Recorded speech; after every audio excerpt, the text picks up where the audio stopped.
Nutrition month. Bukas. Ilang araw hindi pumasok. Kaya gagawa tayo ng ito, lalagay sa ulo. Yung mga tuloy niya, yan, ibibigay ko siya isa dito.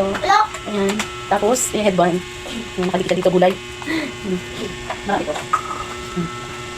Tapos ito yung basket. Ayan. Nalagay natin. Diba? Kuha natin sa tabi-tabi. Pinagdala ng gulay. Tapos yung malunggay. Malunggay.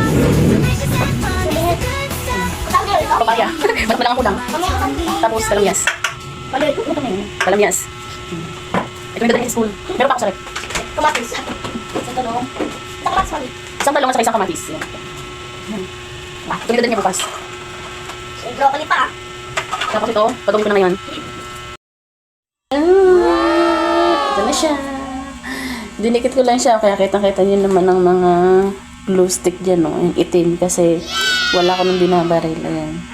Inano ko lang yan sa kandila. Okay na. See? Nutrition na.